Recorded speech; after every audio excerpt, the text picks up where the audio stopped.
Hello and welcome out there in internet land. Welcome to Anything But Ordinary with Spooky and Raven. Tonight's topic, haunted castles around the world. I am the most awesome Spooky, and here is the other most awesome Raven. Well, that was a strange intro. I know. He caught me by surprise. Well, tonight's topic is haunted castles around the world. And it was kind of something we randomly picked a few months back to do. But we had to postpone this one show due to certain real life things that we had to tend to because we were off air for a little while there. But Well, that's true, and we've had been wanting to do this for a while, but like you said, real life has to come first. Yeah, always. From our understanding a little bit of this castle stuff, we were looking up the histories and everything, and it was somewhere I was reading that I think it was as early as the 9th and the 10th centuries is when they started to build these amazing just amazing structures all over Europe, and they were always like in this beautiful surroundings, like with the forest, the rivers, and the mountainsides of these castles. You know what I'm saying? Yeah, and a lot of them were built in strategic spots too. There were a lot of wars and things going on, so they had to build these places where they had the most, where they felt that they had the most strategic advantage. I couldn't think of the word I wanted. Oh, I hope it's not going to be one of those nights. I know. Well, we've only been back for a little bit. It's like our second show. Yeah, that's true. It's kind of hard to get back into things. We've been gone for so long. Well, it's not. They also built the castles because they were along the trade route too. That's true too. But if you go, a lot of these castles all over the place, they're still kind of kept in their original state with a lot of the early century furnishings they still have. They still, a lot of the rooms are still like the dungeon chamber. You have the armory, with a lot of the old weapons and cannons and everything through the centuries that they used still in the castle. And if you think about it, you have all these generations of people that have walked through those structures and the courtyards. And, life's being born and taken there, there's no wonder, that there's tons of stories or these encounters of people experiencing all these different worldly paranormal activity in the castles. Well, that's true. And a ton of these castles are still in the same families. And they have, and like you said, they have kept them in the same state. They may have modernized them a little bit, but most of them, a lot of them are kept in their original state, and sometimes they run tours through them. But, and I've been to a few in Germany, and I mean, it's just amazing to walk through these places. I think most of them do because that's how they keep the upkeep, like money for the income coming in to kind of help upkeep. But a lot of the sections are kind of roped off where you can't go see them and stuff like that. We're going to kind of warn people ahead of time. Hopefully we stay on the air because the internet is just over jammed right now because of the political thing that's going on. So hopefully we'll keep our internet connection. We'll be able to go through the whole show tonight or whatever. But why don't you go ahead and start us off with the first castle, Spooky? Okay, I think I will. Leap Castle. It's spelled L-E-A-P, but it's pronounced Leap. L-E-P Castle, and it's in Ireland. It's located about 4 miles north of Rocretia in County Offaly in Ireland. Even though there are different accounts as to when it was built, ranging from the 13th to the 15th centuries, archaeologists believe that it was built in 1250. Now, it was originally built by the O'Bannon clan, who were the secondary chieftains of the territory under the O'Carroll clan. There is also evidence that it was built on the same site as another ancient stone structure that was maybe used for ceremonial rituals. Now, there is also evidence that the site has been used continuously since at least the Iron Age, which was about 500 BC. Now, in the Annals of the Four Masters, which is a record of Irish medieval history that dates from 1171 to 1616, it is recorded that the Earl of Kildare tried to seize the castle in 1513 but was unsuccessful. But 3 years later, he attacked it again, and he managed to partially destroy it. In 1557, the O'Carrolls managed to regain the castle. Now, Mulrooney O'Carroll, the clan chief, was nobody to mess with. This was a man as mean and as brutal as they come. He would invite people over for a feast, and when everyone was seated and getting ready to dig in and enjoy their meal, he would just slaughter them all.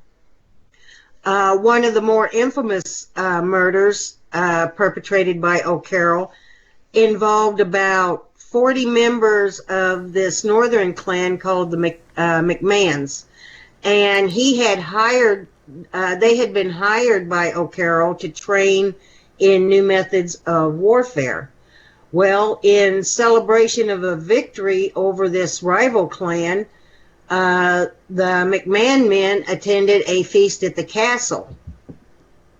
Now, the McMahon clan were mercenaries, and they were totally unaware that O'Carroll had poisoned their food to avoid paying them. This is how brutal this guy was.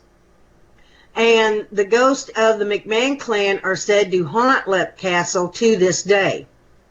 Well, Mulrooney died in 1532 without appointing a successor, and this sparked this ruthless feud for leadership and power that put brother against brother. His two sons, one of them was a priest, settled the matter in what you would call the O'Carroll way. One day, as the priest brother was leading mass on the top floor of the tower, the other brother burst in and stabbed the priest in the back. Now, being mortally wounded, the priest fell and died at the altar. That's after. So, what is he praying? What was he praying at the time? And well, he was conducting mass. Well, that's kind of a crazy way to die. The guy who killed him. I know, right in the middle of a religious sermon. After this event, the room was forever called the Bloody Chapel. Now, in the 17th century, there was an English soldier named Captain Darby who was imprisoned in the castle dungeons. Now, the daughter of the new clan chief fell in love with him, and she would smuggle food to him, and later she even helped him escape. But as she was leading down a staircase that led out of the castle, they ran into her brother. And he did not approve of their plan, so Captain Darby killed him with a sword. Now, this act made her the new heir to the castle. So in 1659, she and the captain married, and the castle became the possession of the Darby family. Now, the bloody exploits of the O'Carrolls is said to have spawned many of the paranormal manifestations at Leap Castle. The ghost of a young girl said to be the daughter of one of the past owners has been sighted many times. Her father wanted to marry her off to a rich gentleman, but she insisted on falling in love with a poor farm boy, so her father had the boy killed. So, of course, being an O'Carroll one night while he was asleep, she went into his room and she killed him. Right. For a lot of people who are wondering, we're kind of giving a little history and the things that go on in there to try to explain why there may be all these paranormal activity that's going on, too. Yeah. For those who are tuning in, who are new. The following day, she went up to the top of the castle, and this invisible hand pushed her off the tower, and she fell to her death. Now, it was believed that it was her father's ghost that caused her to fall. Visitors to Leap Castle have reported hearing a ghostly moaning, gosh. Here we go. Yeah. Here we go. A ghostly moaning and crying at night, and some have seen lights at the top of the castle. And they said that late at night, the windows at the top floor light up for a few seconds as if there were many, many candles that were brought suddenly into the room. Now, after the O'Carrolls, the Darby family became owners of the castle, and it was a member of that family that is responsible for adding to the plethora of ghosts that already haunted it. In the late 19th century, an interest in the occult was the fashion of the day. So Mildred Darby, who was a Gothic writer, just innocently dabbled in the dark arts, thinking that it was just for fun. Well, wasn't that the time period, like the late 1800s, early 1900s, when they had that big spiritualism the 19th movement? Century, I believe, was the 1800s. Well, I meant that's when they had the huge spiritual movement where everybody was trying to contact the dead. Oh, yeah. Yeah, that's the spiritual movement was big throughout the entire country at that time, and probably throughout the world. Like I said, she was I lost my train of thought. She innocently dabbled in the dark arts because she thought it was just for fun, you know. Well, little did she know that she was going to bring forth this being that was more horrifying than anything in her wildest nightmares. And she is accredited with unleashing an elemental spirit to the castle. Oh, way to go, lady. Yeah, really. Thanks, Mildred. An elemental spirit, and I'm sure everybody listening knows this, it's a type of primitive ghost that attaches itself to a particular place, and it can be evil and unpredictable. In 1909, in an article for the journal Occult Review, Mildred Darby described this paranormal being she had met. She said she was standing in the gallery when she felt someone put a hand on her shoulder. And actually what touched her was more of something than a someone. Now, she said the thing was about the size of a sheep. And it was... Well, hold on. So she was basically in this space, and she felt like some kind of present, like a hand or something was touching her, or what?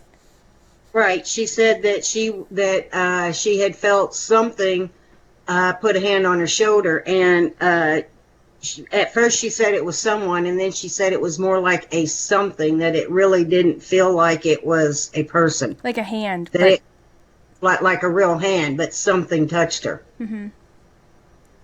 And she said that it was about the size of a sheep, and it was thin and gaunt and shadowy. She said that it did have a human face, and its eyes seemed to be half decomposed in black cavities, whatever that meant. Well, there's no eyes. Basically, it's like the sockets are all black. That's the way I took that, and that it stared into her eyes. She said there was a horrible smell coming from the thing, and she thought it smelled like a decomposing corpse. Now, the Darbys lived in Leap Castle until 1922. Now, this is when the Irish fought for independence from England, and of course, since the castle was the home of an English family, it was a prime target. It was bombed and it was looted until only there was like this fire-gutted shell. That's all that was left. Now, the Darbys left Ireland in 1922. So workers assigned to restoring the castle found this obulette, which is a small dungeon. Now, it was just behind the wall of the Bloody Chapel. And it was simply a room with a drop floor.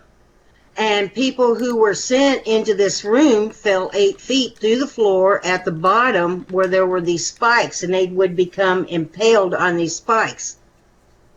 That is, if they were lucky, they would be impaled and they would die quickly. If they were not so lucky, they would starve to death.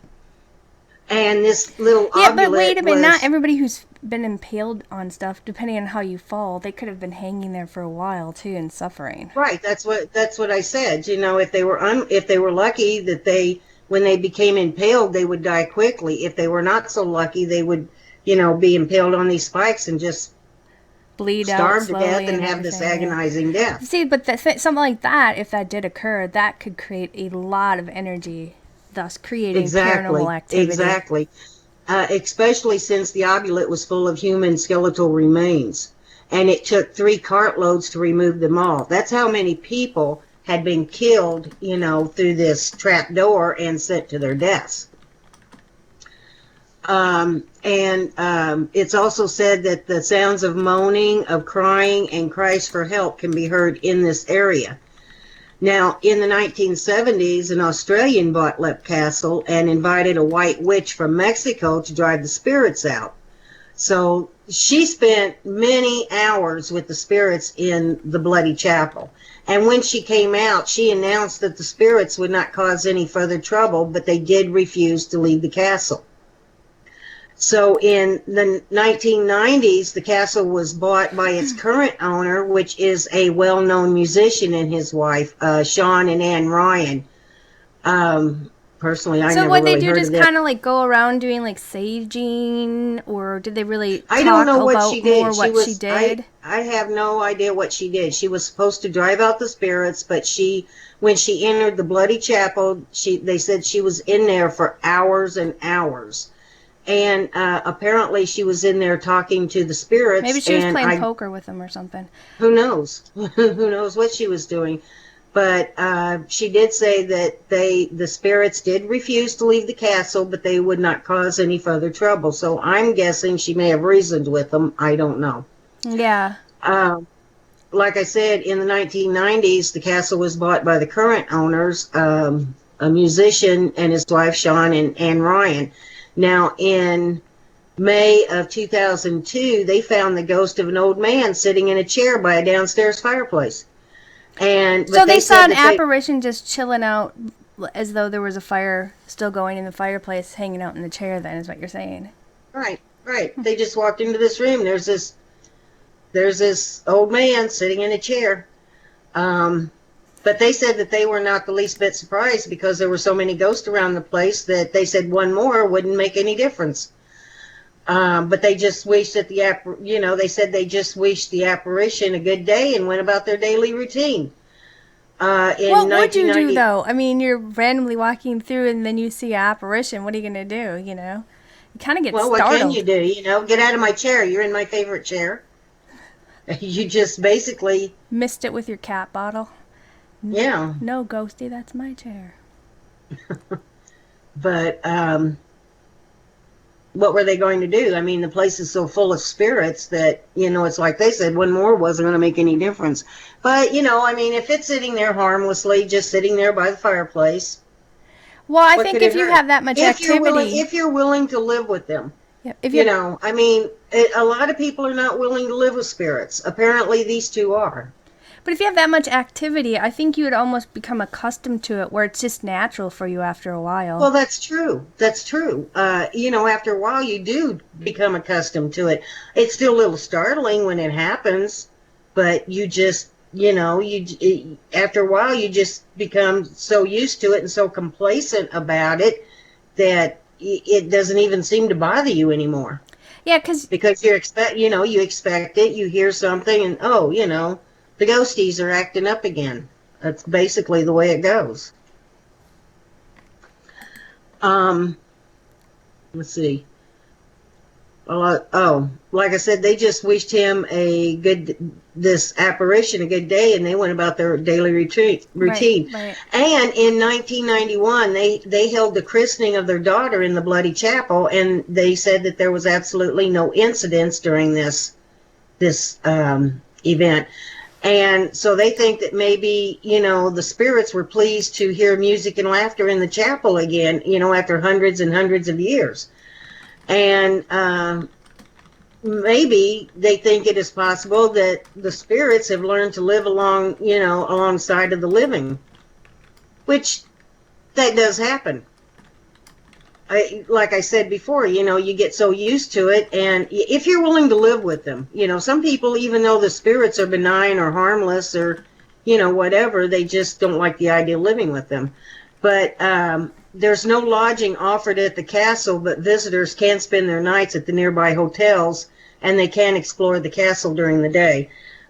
You can go to their website and for times and prices. I don't know. See, a lot of these places I was researching up to, because we had this plan like 2 months ago. But Yeah. so it's been a while since, we had done this. But I think when I was researching and stuff, you can go and take a tour and you can go to certain areas, but there's some castles you're not even allowed to take photos of while you're in there because they don't want it to, the flash photography, whatever you call it, to damage some of the old paintings or whatever they have there.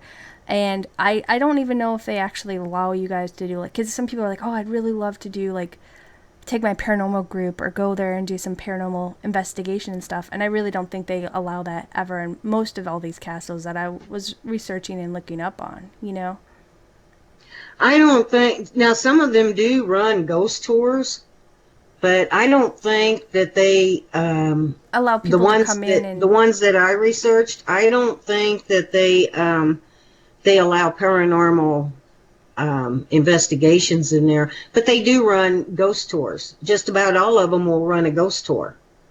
Well, not all of them. That's some of them on special occasions, though.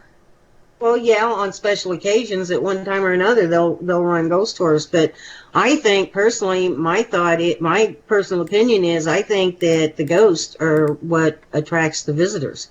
Because you're not, you're going to go and go on a tour through these castles that are hundreds of years old. You're hoping to see a ghost or two. Well, no offense, or have but some I would sort of paranormal experience. Well, but no offense, I would go to a castle even if there wasn't paranormal activity just to see the amazing structure, the history, and it's like you're stepping back in time and stuff. But the one I was going to do is Elza Castle, and it's located in Germany. This is one of my picks that I was going to do. And when I was kind of looking up this stuff, it made me think of my one friend, because he ended up going over to Europe, and he stayed in Germany. He was going to college there for a while, and he stayed in this castle. And I was going to contact him before tonight to ask him again what castle it was, but I couldn't get a hold of him because he's in the military and stuff like that. But when he was staying in one of these castles in Germany, he talked about, because he talked about always having paranormal activity occur there. And he wasn't really a huge believer in spirits and afterlife, and, he didn't look for it, didn't, like how a bunch of us do now, or into it and have groups and everything. And when he was staying there, he said he would often see, like, glowing orbs, or you would see outlines of apparitions, but they had, like, this green aura about them, and you didn't really see them solid. You could see through them, but he said they gave off, like, this green glow. Kind of like Slimer color. You know what I'm talking about? Mm-hmm. And hold on. And he was talking about, it would constantly come in through the walls and scare the blank out of him when he was sleeping in his room. And he couldn't take it anymore. So many times at night, he would leave the castle and go sleep outside on the grounds, because he felt safer sleeping outside in the ground, on the grass and on the ground, than he did in his room, because he said it was constantly visiting him and terrorizing him, and he can handle it. That he ended up, most of the time, ended up sleeping outside.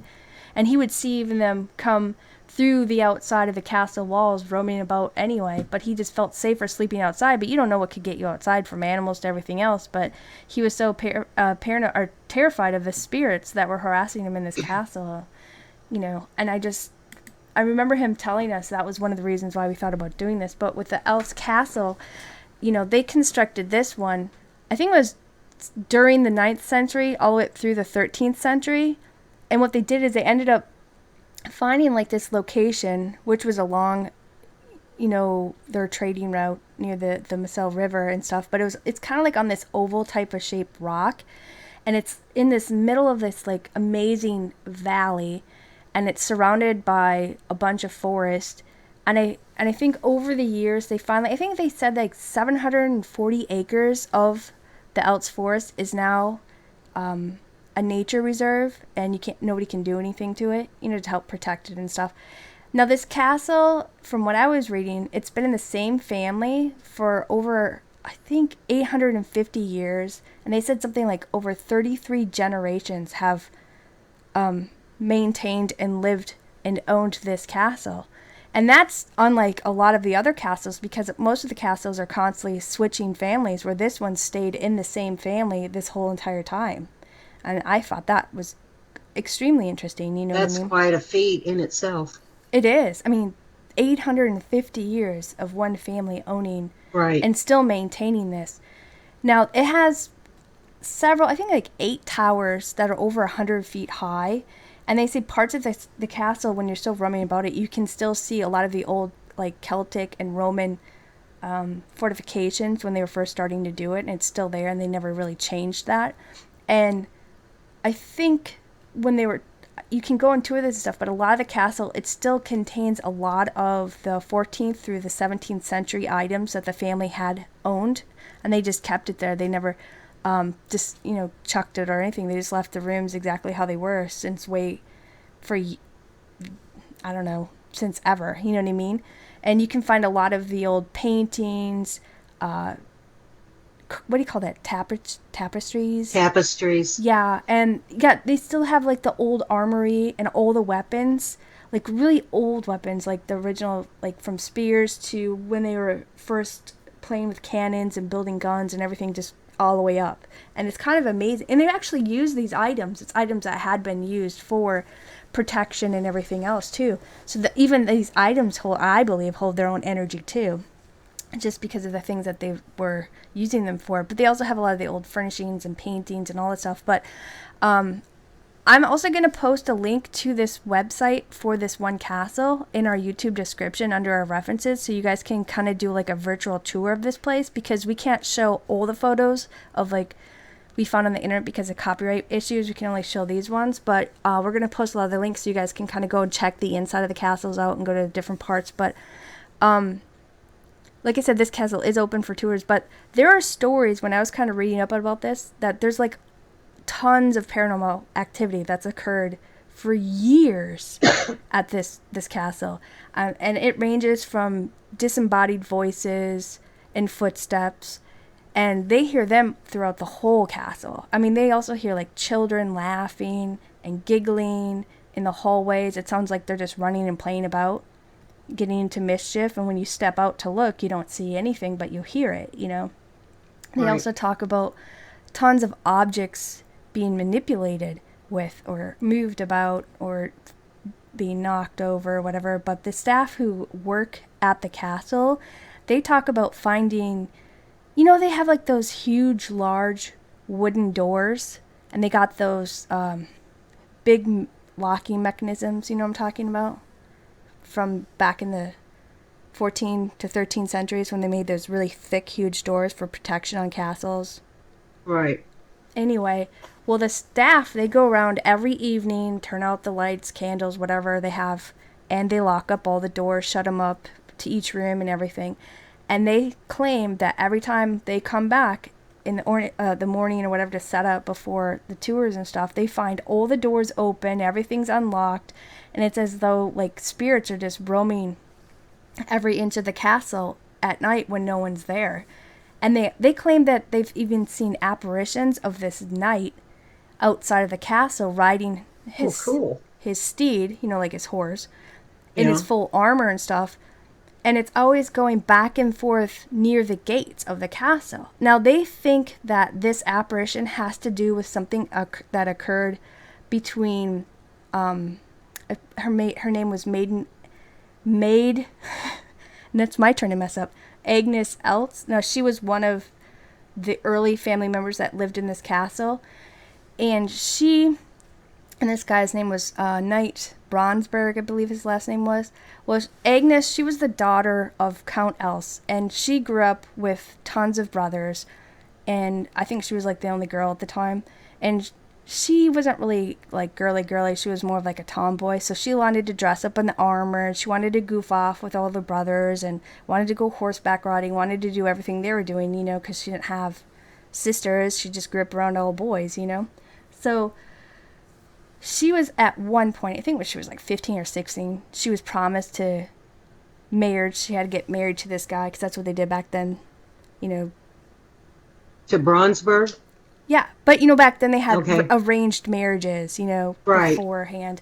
Well, she was, you know, promised to him, and she didn't actually like this guy. I mean, she kind of thought he was boring, kind of a dork and just like, oh, great, But it was during this one like every time they have like, they have these every couple years in the castles, they call everybody in the valley or the towns to come and have festivals and stuff like that.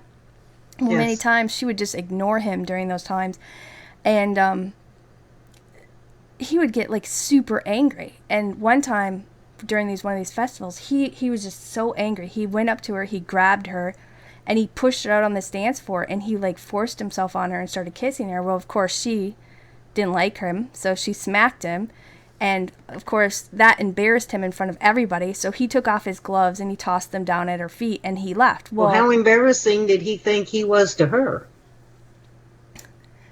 But it didn't matter. Women were viewed different back then, than how they are here, and they're supposed to behave, and whoever you're promised to, you just have to deal with it. That it is what it is. Right, you marry them and you shut up. Yeah, and a lot of times families would, connect with other families to build up their territory and build up their army and all that stuff, blah, blah, blah stuff. Anyway, of course he was embarrassed, so he threw his gloves down at her feet, which everybody knows back then, like, okay, I'm coming back and we're going to have a war type of thing. Well, they were all getting prepared, waiting for Braunsberg and his knights and everybody to come and attack the castle. Well, a lot of time kept passing and nothing happened. And I think it was like, I don't know, months later or whatever, that's when Braunsberg and his men came and started attacking the castle guardsmen, and Agnes's family, a lot of them were out hunting or doing other things. Well, she wanted to help protect her family's castle, so she went and put on some armor and she headed out for the fight. Well, it was during this time that she actually ran into the man, Knight Braunsberg, and she charged him. Well, he ended up striking her and she fell and died instantly. Well, of course, he was curious of who he attacked, so he bent down and removed the knight's visor, and that's when he saw it was Agnes, and he was totally upset that he actually killed the woman he was in love with. So he left the castle and was never heard from again. And that's kind of like how the story went. So a lot of people think that this knight that's on the horseback in front of the castle going back and forth, they believe it's Knight Braunsberg coming back for Agnes, and he was just distraught that he ended up actually killing her. He never intended to kill her. He just kind of wanted to show, I don't know, his manliness. He was mad and wanted to show a force of strength. Yeah. So that didn't come out right, but I'm sure people know what I meant. Know what we were kind of out of the loop because we haven't done shows for like 2 months and stuff. But so basically, a lot of people believe the knight that's being seen about the castle on horseback is him. Now, a lot of people also think that Agnes is about the castle because she had died there. But they think that a lot of the activity when the doors are opening and closing or the objects are being moved, they think that might be Agnes herself, who's just kind of roaming about the castle and, letting people know she's still there or whatever. But some of this paranormal encounters that's being talked about, like we said, people can do like tours at this castle and stuff too. But from what I was reading, at this one specifically, they do not want people taking photos while they're inside. So I don't know what kind of paranormal activity you could capture while touring this castle, except for unless you had like a little digital EVP recorder or something, but you're not allowed to like videotape or take photos while you're in here. So this one would be kind of hard for somebody who's kind of like a paranormal enthusiast to want to get anything here, because the only thing you could probably sneak in is to kind of record on your digital recorder or your phone or something. But as far as photo go, they don't want that happening at all. But I really want you guys to, if you can later on, because the YouTube description will change after the show is on a podcast, but I'm going to put the reference up for this Elza Castle, and I totally suggest you guys to go click on it and take the virtual tour, because it's probably one of the most beautiful castles I've ever seen on the internet, and I would love to go see this one in the daytime. But people talk about the staff who continues to work there and the family who's, like I said, they've had it for 850 years. That's over 33 generations. It's a great looking castle. I mean, it just looks gorgeous. I would love to go through that place. But they've said that basically after that kind of encounter with that Knight Bronsberg and Agnes, it was just that's when all the paranormal activity really started to pick up since then. And everybody who seems to work there or who happens to go there for an extended period of time, more than just, I'm here for 10 minutes or something, people are actually experiencing some type of paranormal activity. So this place is extremely active, but they tend to hear a lot of disembodied voices, and it ranges from adults to children, but a lot of giggling and children playing mischievously about it is like the big one. And then you go up there and you can't find kids anywhere, because a lot of times you think, okay, a kid left their parent during the tour, we got to go around and back up, and there's no kids. And they actually see items move in front of them, and they're like, okay, I'm shutting the door, I didn't see that happen. It's your castle, you do your thing, I'm just working here, keeping it up. That's usually how a lot of it goes. Well, I don't see that, I'm just going to shut the door. Yeah. But this is definitely a great one for paranormal activity. That's why I wanted to kind of talk about it. I would love to see like a ghostly apparition of a knight. That would just be trippy. Yeah, it would. That would be very trippy. Dragsholm Castle in Denmark. Now, Dragsholm Castle or Dragsholm's slot sits on an island in Zealand, Denmark. Now, in the Viking Age, a drag was a small piece of land that they could drag their boats across to avoid the dangerous water north of Zealand. It is one of the oldest buildings in Denmark. It was built around 1215 by Peter Sunesen, the Bishop of Roskilde. I'm going to butcher these words, I just know it. In the Middle Ages, it served as a fortification and a residence for nobles. And after the Counts' War, which was from 1534 to 1536, it was the only castle on Zealand that survived the armies of Count Christopher. Now, the Count supported the Catholic king, Christian II, when he was until he was deposed by Christian III. Then Denmark was declared a Protestant country, specifically Lutheran. Now, after the Protestant Reformation, the castle passed into the hands of King Christian III, who used it as a prison for noble and ecclesiastical prisoners for the next 128 years, which was from 1536 to 1664. Now, in the large tower at the northeast corner of the castle, prison cells were made and equipped with toilets and windows depending on the prisoner's crimes, their behavior, and the seriousness of his insults toward the king. Some of the more famous prisoners were Joachim Ronau, who was the former owner of the castle, and the last Catholic bishop in the area, James Hepburn, who was the fourth Earl of Bothwell, and he was also the third husband of Mary, Queen of Scots.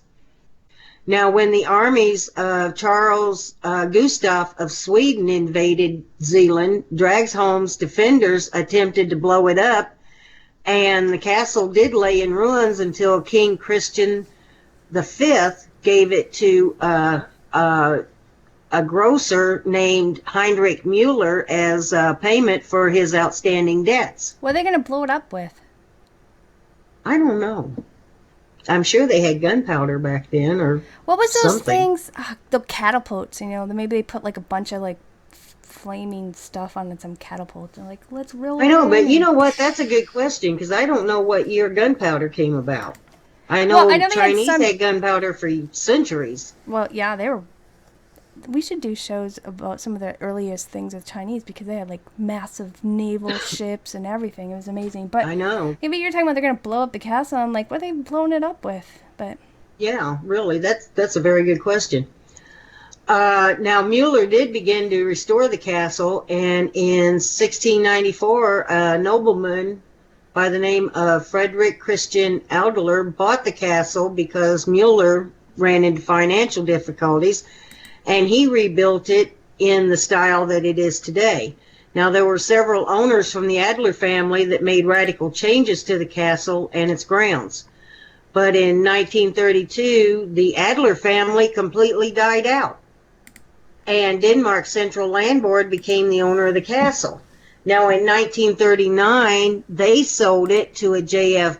Botger, but they only included the land belonging to the main estate. They kept everything else, because we're talking hundreds and hundreds of acres that they kept. This family preserved the castle and extensively restored and modernized the inside of it. And today, the castle features 2 restaurants, conference rooms, a hotel, and reportedly 100 ghosts. How do they know it's... sorry, not 99, not 101. It's exactly 100. How do you know you have 100 goats? Maybe that's how many they've counted so far. It sounded like I said goats, but I really said ghosts. Ghost. Yeah. People are like, did she say goats? Yeah. Paranormal goats. Yeah, paranormal goats.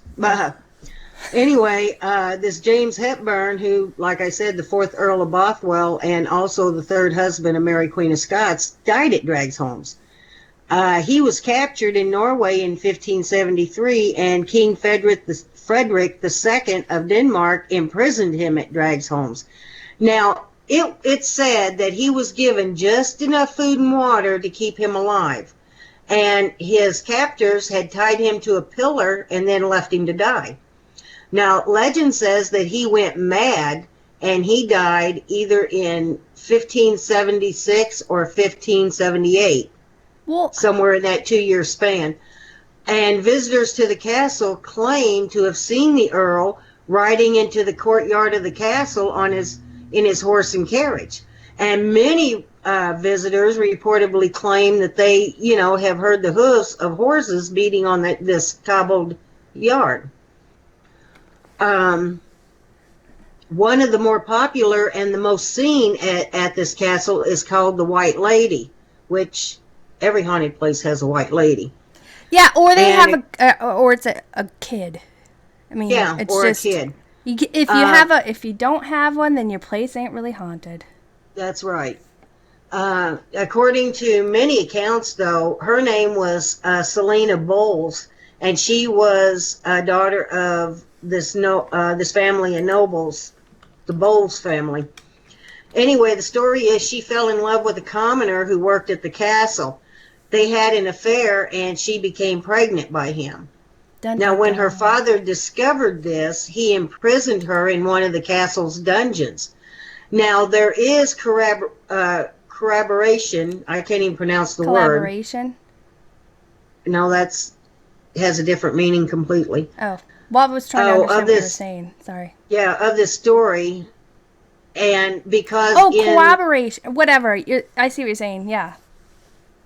Okay, in the 1930s, workmen repairing the plumbing at the castle discovered a skeleton wearing a white dress that was imprisoned in a wall. Now, according to eyewitnesses, at night, the White Lady walks the halls of the castle looking for her lover. I don't know how they know what she's looking for, but anyway. And she's also been heard moaning in sorrow. Now, there is also a Gray Lady, and it's reported that she worked at Dragsholm, and one day she had a very, very painful toothache, and the master of the castle gave her this poultice that cured it. But unfortunately, shortly after her toothache was cured, she died. And it is said, really, that her grateful spirit haunts the halls of the castle looking to perform good deeds in gratitude. But maybe he didn't cure it. I mean, she must have had blood poisoning then, because if you don't take care of your teeth, then they get bad. Oh, it can cause all kinds you of get blood poisoning, nasty things. but it's also said that not all the spirits haunt at once, and these three are seen the most. But there are also reports of apparitions, of footsteps, disembodied voices, people being touched, all kinds of things. And they said that just every place in this castle, every single room, the dungeon, every place in this castle has a spirit. What do they hear, like tons of disembodied voices, footsteps, and all that stuff? Yeah. Like what you're saying, and they're seeing all these different but how do they know who's who, and how do they even know specifically? I really don't know that. My research never actually brought that fact more out. Well, I find it fascinating. It didn't elaborate on it, but I'm going to assume that at one point there must have been a psychic brought in there. I find it fascinating that they know there's exactly 100 ghosts in this castle. Well, I figure that's probably. What do they do, like a head count? You know how they have that little hand clicker where you, okay, everybody line up, 1, 2, 3. Seriously. If there's 100 ghosts, how come they only talk of 3 of them that are roaming the grounds? I know those are the 3 that they say are seen the most, but they did say that you could walk into just any room in that castle and even in the dungeon, and you will encounter an apparition. This is a castle that survived wars, family tragedies and all kinds of things. So I have no doubts that there are spirits in it, but I think 100 ghosts might be an exaggeration. They might be on. If I was the 101 ghost, I'd be a little pissed. I'm like, hey, I'm haunting this place too, but they discredit that guy. But, I think it's a fascinating place, and we're going to have, reference you get to their websites. You guys can check out more of the photos of these castles, like the inside and everything else. But most of them, like you said, this one, you can go on tours too, right? This one doesn't even really look like a castle. It looks like an estate home. Well, that's to true. Me. But a lot of the estate homes, they termed as castles back in the day. Yeah, that's true because too. If you think about it, I think it was before the 9th century, a lot of the structures were mainly built of wood and mud and things like that. Yeah. And then it was somewhere around. Well, the earlier castles were just wood and mud. But as time went on, when they were rebuilding and more materials became available, right? Stone and whatever. But I agree with you. I don't know how they know exactly how many ghosts haunt this place. I think it's an exaggeration, but I have no doubts that there are quite a few. I was wondering when the banana reference was going to come up again in chat, because the last show, we had a show where our guest had seen orbs and stuff, and she was trying to explain the size of it, or like tangerine, orange, whatever. Now people are still talking about bananas and stuff in chat. I think I'm just going to keep going a little bit. I want to take a break right now because we still have a little bit more to go and just see how it goes. Right. Is that okay with you? Yeah, that's fine. Okay. This next one is pretty popular. A lot of people know about it. It's been on several websites. You hear about it, and this is this castle was brought up to our attention eons ago to do by a viewer. We just didn't know how we were going to fit it in, so we thought, we'll throw it in this topic. And the Houska Castle, which everybody knows. Yeah, actually, this castle's been mentioned more than once by our listeners. Yeah, it's in the Czech Republic area, which used to be Bohemia. But a lot of you guys know, who are listening or probably listening know, but it's been on several different shows, like paranormal shows, where they had investigators go and check it out and stuff. And I guess they had actually captured things on here. But the Houska Castle was originally wooden structure, like we were talking about how they were first built. Well, it was actually a wooden structure first, and it was built in the 9th century, and then it was later constructed in stone during, I think it was during the 13th century. Now, this castle was built kind of different, like how the other ones are, because it was kind of built in a more barren area. There wasn't a lot of water source next to the castle, and a lot of people say the way that this structure was built wasn't actually to protect them from invading attacks from the outside, but rather to defend or keep things within this castle, defend whatever is attacking from inside out, is what they were trying to talk about. It wasn't built to keep things from getting in. It was built to keep things from getting out. Right. Now, wow. Yeah. No, well, and if you look at it and the people who go there and stuff, but there's a lot of swamps and thick forest nearby, but not like right up nearby, you know what I'm saying?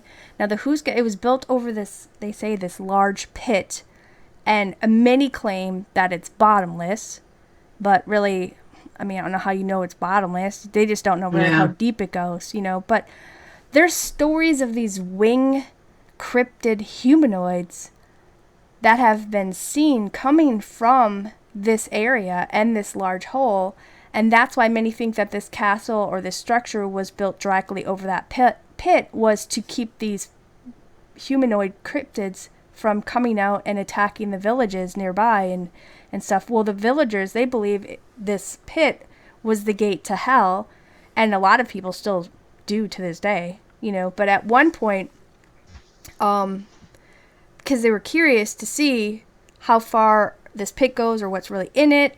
And so they actually offered men who were imprisoned for like a crime kind of deemed for execution. And so they were like, okay, we'll give you a death pardon if you would agree to be tied to a rope and we lower you down into this pit. And then you tell us back, kind of let us know what you're seeing. Well, of course, people are like, heck yeah, because who wants to die? So the story that's kind of been tossed about goes that this one man was lowered down into the pit, and after a while they started hearing him scream just horrifically, just in pure terror. So that he's pleading with them to pull him back up. Well, they say by the time they pulled him back up, he was completely drained of color, and that his hair turned white, and that he was just, after that point, just babbling insane from what he had seen down there, and he couldn't even tell them what occurred. This is a story that's told. Wow. I don't know if it's factual or not, but these are things that are stated, but there's always some truth to some stories, but everything kind of grows along the around the grapevine. They also claim that this structure was used by the Nazis during the 30s for their own needs. They talked about claiming that the Nazis were doing like all these different types of experiments to trying to open different dimensional doorways and other types of experiments because... Now, the Nazis did dabble in the occult. Well, yeah. We're going to do a show on that, too, because people asked us to. We write them all down. We're eventually going to get to all the viewer requests. But, we work and have families and things that we have to do during the day, too. And this, it takes a lot of work to do this, too, but we try our best, and we will get to your guys' requests. But they did do a lot of crazy experiments, with... mixing breeds to see if they can make like super soldiers to everything else, and they were into time travel and looking to open different dimensional things and the paranormal and all this different things. And they claimed that the Nazis went there, and there's no reason really for them to use this because it wasn't really like you said a strategic, I can't even talk, you know what I'm saying, a safe place for them to use for the war. Like, it's not really going to help protect them from anything anyway.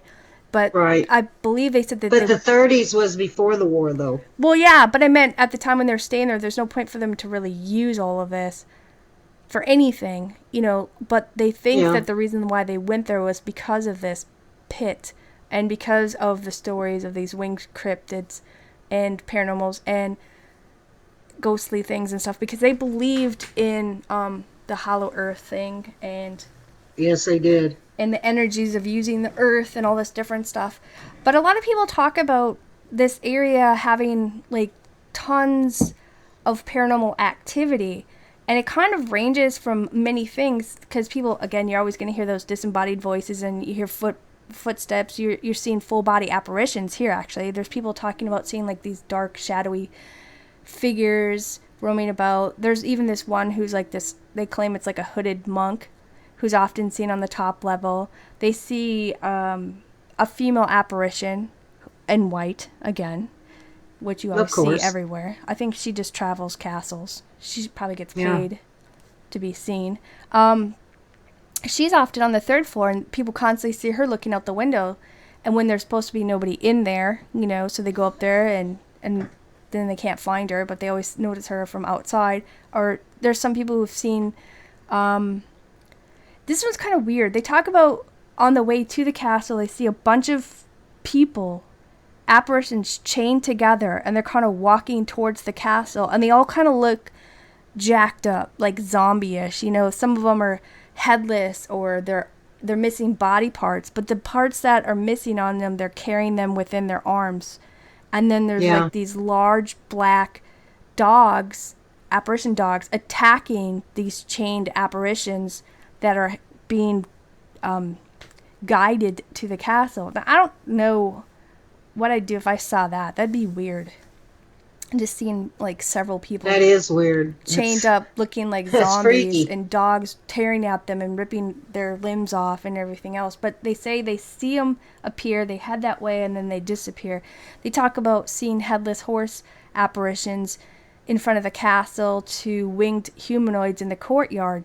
In the chapel area, they talk about it being extremely active, and they hear these weird, strange screams and moans and conversations, and they're all heard in several dialects, not just one language.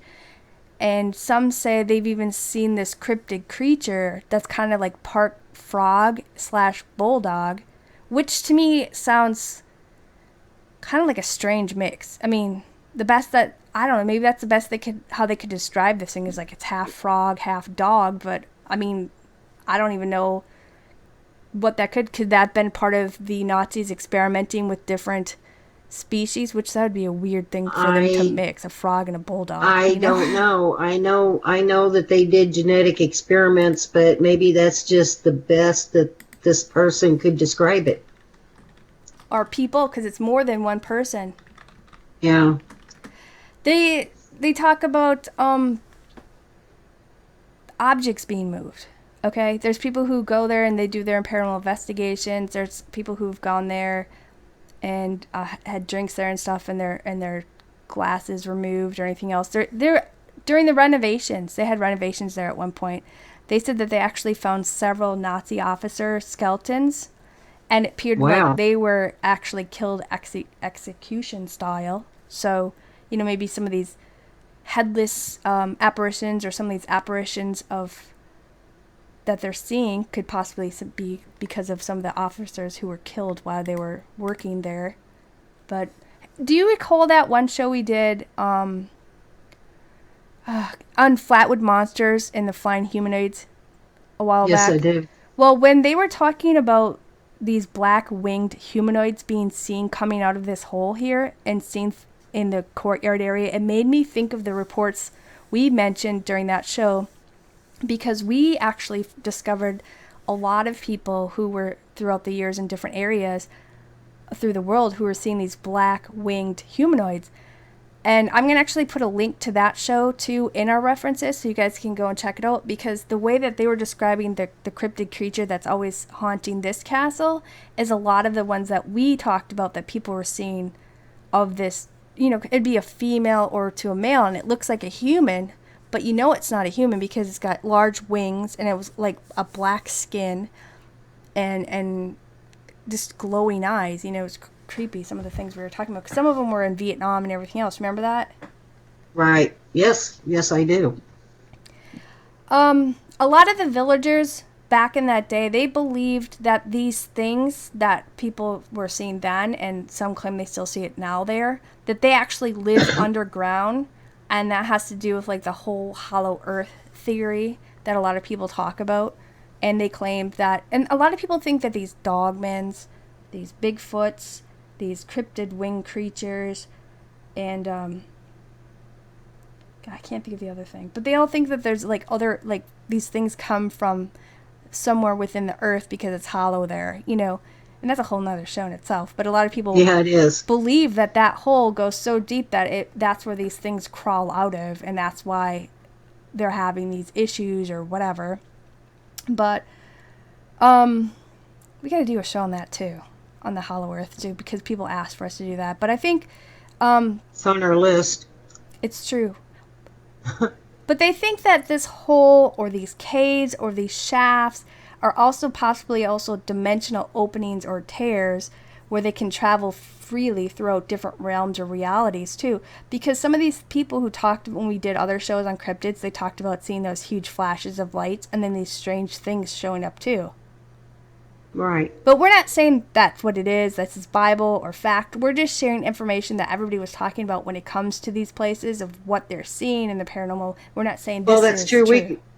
We can only share what we find in our research. Right. They're just theories. That doesn't mean that you and I are saying that this is fact or we even agree with it. Or don't agree with it. We're just kind of... Or don't agree with it, exactly. We're just bringing it and putting everything out there that everybody's talking about and just kind of present it so you guys can do what you want with it. But, you know, many... I kind of find it interesting that this structure was actually built in a way to defend from the inside and not the outside. And if these encounters are true that these people have experienced while they're in or near this area, it just makes you wonder, like, maybe there is something to that pit, you know? And I don't even think to this day they ever did discover how deep it goes, because the paranormal, was it International Ghost, was that TAPS, the International, whatever it was, and they go to there, and then there was another paranormal show that they actually went and investigated and tried to Most lower Haunted, equipment I down think, there. went there. That's a British TV paranormal show. I think TAPS went there. I think, wasn't it TAPS International or something like that? And I can't think of the other one. There was another one that went there. Yeah, I thought they did try to lower equipment or put it near there, and they were actually seeing they actually saw strange things that were there. They did experience the shadow things. I think they even captured some strange stuff. I don't even know, but I don't think they saw the cryptid and stuff. I found this particular castle the most interesting because of all the castles that we researched and we made our decisions on. This was the only one that was built to keep things in, to keep things in. You know, I mean, it. There's no river. It wasn't on a trade route. There was no defense. There was no defense to keep things out. The defense was to keep whatever was in there in it. Right. And there was no trade route around there. There was no river. There was really no point to this structure from what they were saying. I know it was used for... And where it was built also, it had no strategic value whatsoever, really. Oh, Ghost Hunter International, that was what it called. Thanks, Doppel. Yeah, but I know it was used for one point for several different things, and they did end up building a chapel over this section of where the hole was and stuff. Probably thought it was going to help tame down some of the things, but it seems like it's extremely active, and I do believe that you can go here and tour and stuff, but I'm sure... I don't know if I would actually want to tour this particular castle or not. I don't know if I would... I would be almost afraid of what I would find in it. I wouldn't mind going... I wouldn't... Well, my family's... some of my family was from Bohemia, which is now the Czech Republic, but I wouldn't mind going out there anyway because of family history that way. But I grew up hearing of ghosts and leprechauns and dogmen and all these cryptid stuff, and they were from that Bohemia and stuff, so I don't know, maybe the whole place is a plethora of all that type of stuff because our family came over talking about that and their encounters and their experiences and all that kind of stuff, from our history and stuff, so who knows. But I would go see this place, but I think I'd be afraid to go near that pit just because my luck, I'd fall. Trip. So I trip just standing up. Yeah, I do too. I trip chewing gum and walking. Castle Horst in Denmark. It sits near the village of St. Peter's Road, northeast of the city of Brussels, in the Flemish region of Belgium. Now, no one knows when this castle was first built. There are no records as to when it was built. There was a Castellum road in this area in the 11th century, but the name Horst is not even mentioned until 1263. This castle was built on a strategic spot in the Wing Valley, and it was one of the fortresses protecting the nearby city of Leuven. Now, during the 14th century, Leuven was the largest and most important city in the area, and the castle was constructed as an irregular polygon. Now, for the math whizzes out there listening knows what this means, but a irregular polygon means that the angles and the sides were not even. It is also surrounded by this real wide moat, and in 1489, during the war between Leuven and Emperor Maximilian of Austria, all of the castle except the dungeon burnt to the ground. So a new castle was built on the spot, with the owner keeping the same layout of the old one. Now, I could go through all the owners of this castle, because this castle had many, many, many owners. But we'd be here until morning, just going through the owners alone. We'll be here till March, Yeah, we'll be here till March. But most of the ownerships were through inheritance, and most of the reasons that it changed hands so many times is because of financial difficulties. So the owners were forced to sell it. Now, the last time it changed hands was in 1972 to the current owner, Count Cornet de Elzius, whatever the heck his name is. But he had no interest in restoring the castle because he considered the a castle being out of fashion. So it's been sitting completely empty, and cared for by caretakers. Now, you can walk through it, and there is a small restaurant and gift shop in the old carriage house. But as for the ghost, locals say that the ghost of Lord Rhode comes back every night at midnight. And he's in a carriage pulled by 6 wild horses. And he seems to be the only spirit to haunt the place. Now, there are 2 stories as to why Lord Rhode haunts the castle. Mm-hmm. Or I should say the castle grounds, really. The first story is that the priest had started the mass in the castle before Lord Rhode's arrival, and Lord Rhode was angered because he felt the priest disrespected him and cut his throat on the spot. That's straight to the point. Yeah, really. You don't start mass till I get here. The second story is that the same priest had an affair with the Lord's beautiful wife, and Lord Rhode killed him. In both stories, the priest gets killed. But it should be mentioned that there is nothing in the castle at all. There's no furniture. The interior is in poor condition. There's just absolutely nothing in the castle. And for this, you get to pay £4 to walk through it. But you know what? But if you're a ghost, everything probably still seems exactly the same as it was for you when you were alive. Maybe you don't see the castle and how it is now. I'd like to go there just to stand outside at midnight, because they say that every single night this apparition shows up in a carriage being pulled by 6 horses. And they said you can even hear it, because it still has a cobblestone courtyard out there, and they say you can hear it before you see it. I bet you there's more activity that occurs that most people don't even catch. And here's the thing, and I think a lot of our listeners probably will agree with this, that paranormal activity can happen at any time. It doesn't always just have to occur at nighttime, because it can it could be occurring around you all the time, but you might be just distracted by so much daily activity that you don't even catch what's going on about you, because you got TV, you're working, radios, you're interacting with tons of people, you got your face in your phone or on your phone, and there's so much things that are going on that a lot of people just miss so much spiritual activity. And for all you know, the guy next to you could be a ghost, walking down the street. I do think, though, that it's a shame that the current owner didn't even bother to restore this place. He's leaving it going to ruin, and in its day, this was a very important strategic castle.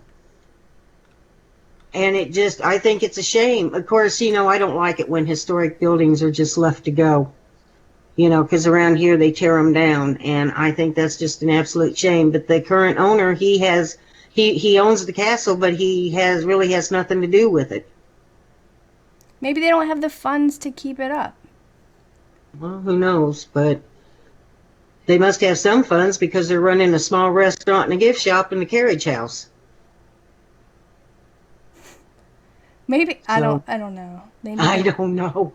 I don't know. I just think it's a shame. I really do. Sometimes it's very costly. But I would still like to stand out there at midnight. Yeah, I know. Somebody's saying there's a distortion in the show sound. No. I think that was just for Holly. Other people are just talking about hearing paranormal ghosty stuff. Yeah, but I would like to be there at midnight. So I would, you know what? I would make the trip there just to be standing there at midnight to watch the apparition show up. Just to see it, because they say this apparition shows up every single night. It doesn't miss a night. So I'm wondering how many people are standing out there anyway just to watch this. So that would be more residual then, because if it's like right on the mark and right on the money, that's like a residual thing. Right. Yeah, that's a residual thing. Yeah, but it's still happening. I would still like to see it. Yeah. Why don't we take like a quick 3-minute break so I can get some water? We're going to take a quick 3-minute break, intermission, and so if you guys want to stretch or get something to drink, and then we're going to come back and finish the second half of our show, and we have several more supposedly haunted castles to continue with. So thank you for coming, thank you for sharing with us, and please stick with us, and we'll be right back.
Welcome back to Anything But Ordinary with Spooky and Raven. I'm your host, Raven, and Spooky's back with us. We're doing haunted castles. How do you know I'm back? Because I know. And we're doing haunted castles around the world, where we kind of picked a couple random ones. And now my cat's knocking. He couldn't have knocked at the time when we were doing intermission. Now he's like, oh, I gotta come in now because they're back on. But, you were talking to the last one. Where was that one again? What part? That was Castle Horst in Denmark. Oh, okay. Yeah, that kind of sounds like an interesting one, especially if you kind of can time the fact for the residual haunting to actually see the carriage and everything. That, or they have like some really high-tech, expensive projector. You know what I mean? But I think people would know about that. The next one I'm going to do is Wolfsegg Castle, located in Germany. And you guys just ignore my cat pounding on the door. Sorry about that.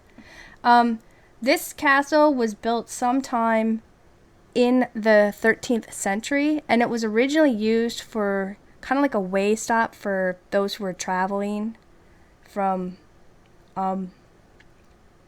well, just traveling about, you know what I mean? Just come there, get your rest, stock up on your goods, and everything else. But during the centuries, this castle's ownership passed many times, and it was used at one point as a chapel and even a school.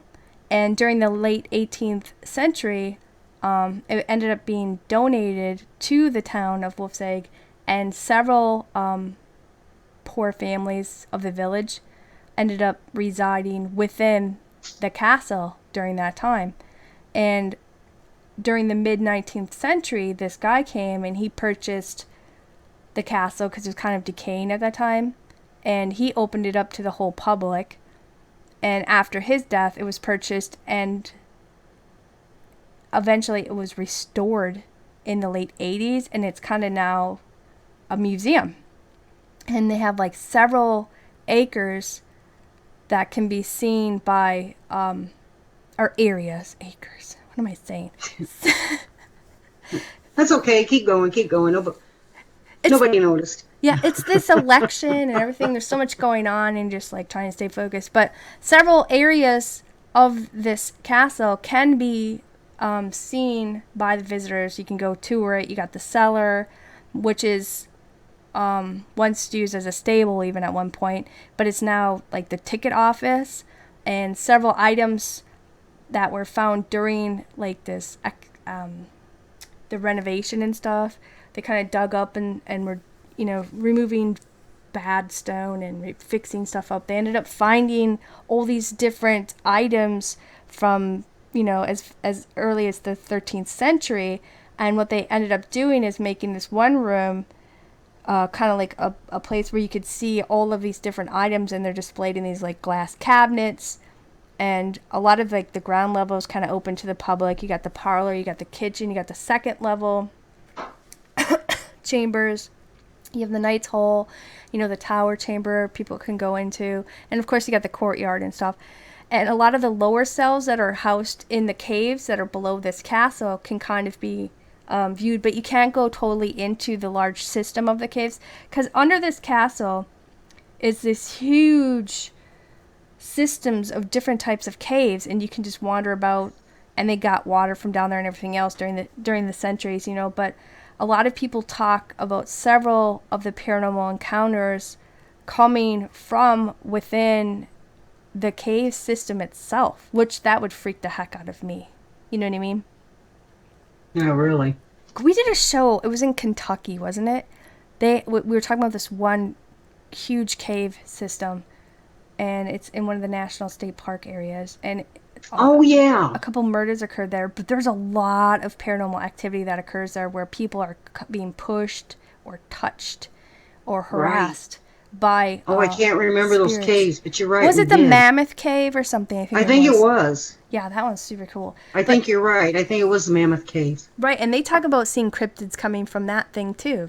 I don't know, there might be something up with this caves and holes in the ground with cryptids coming from. But a lot of people talk about tons of paranormal activity occurring at this castle and within the cave system itself. And they talk about, of course, you hear the disembodied voices. You got the footsteps always, and it. Several people who were kind of exploring the caves throughout the years and stuff, they discovered like a variety of bones. Some of them were like bears and other animals, but they actually found human skeleton remains just tossed down in the cave system and down in the pits, you know. And Wow. they see this apparition of what they call the white woman. There she is again. Everywhere. Is often seen roaming the castle and the courtyard. And many have encountered her on the second floor in this certain chamber room, and they think that it may be this woman. Her name was Clara von Helfenstein. Sorry if I said the word wrong for those who listen later on and know it. She was actually murdered by two men that were hired by her husband, Ulrich, because supposedly she had this affair with a man named George Mueller, and what it was is that her husband Ulrich went about, had to do his travels and do his stuff, and she'd often be home at the castle by herself. So she had hired some help to help keep protection over the castle from those who would want to take it over, invade it, or whatever. And this man and her tended, he would come and do the duties and tended to the castle for protection and help with the livestock and blah, blah, blah. Well, while his stay there, they ended up supposedly having romantic feelings for each other, and it kind of got out of hand. And Ulrich, when he found out this, and let alone the guy that she ended up having come stay there, supposedly was one of his enemies, like somebody he had issues with or beef with. So, of course, that even enraged him some more. So they claim that he hired a couple farmers, local farmers, paid him like some money, and they went and offed her. And that's why they think this white woman is often seen throughout the castle and everything else. But this place has a website. It's in a different language, but you have Google Translation, so you can always just pop the link in and read it in English. But they show you tons of photos throughout the castle. They also show you the cave system and everything else. And it is kind of creepy because I don't know. One, I don't think I could ever go underground. I'm not like a huge person who I likes do not to like caves at all. go splunking or anything like that. That's not for me. Right. But we've gone traveling when we were kids. My parents took us places, and we did go into a couple cave systems. I think somewhere in North Dakota or South Dakota and stuff. And we also took a boat ride where you go through this cave and this river that goes through an underground cave system, and then you come out. But I don't know, whenever I've been underground, I always get this weird energy feeling. I've always felt uncomfortable. Really? And I always felt like there was something more there, Yeah, But I know what you mean. I get the same feelings, and I just do not like being underground. I don't even like going in the basement. I just too many don't. steps. No. Too many steps, that's right. But who knows, it could also be like the stones or the crystals or whatever it might be in the cave Yeah. system. And the water has its own energy too. Yeah. You know what I mean? But I It have a hard time with going underground and stuff like that. But as far as these caves, they say there's a lot of paranormal activity that's coming up from under there and upwards. And it makes me wonder what kind of, why they found so many human skeletons down there. Because they didn't really elaborate why. And for me, it was hard for me to translate a lot of the language over when I was doing my research. A cave, at one time, and it's probably still true, but, during certain eras, a cave was an easy place to get rid of a body. You put them in if they killed someone and they threw their bodies Or in a burial, cave. yeah. Yeah, it would be a long time before they were even found, and by the time they were found, they were nothing but a skeleton, and lots of times you didn't know who they were. We make a big thing out of these places having a woman in white, but really, when you think about it, back then during this time, a lot of women did wear white. Well, you didn't have. Well, if you think about it, back then you have sheep and whatever. You only get your basic cloth because you have to. why am my brain is not working tonight because of everything that's going on with the electric, voting and political stuff that's going on. So we're kind of are half focused on here and half focused out. But all of that stuff didn't really come into play with like clothing we have now and stuff. It mainly there was all drab coloring back then anyway. But well, that's true. But a lot of the royals did wear white that might have been, had gold borders on them, and like some colors, what colors they did have were mainly for nobles and kings, and cost more money.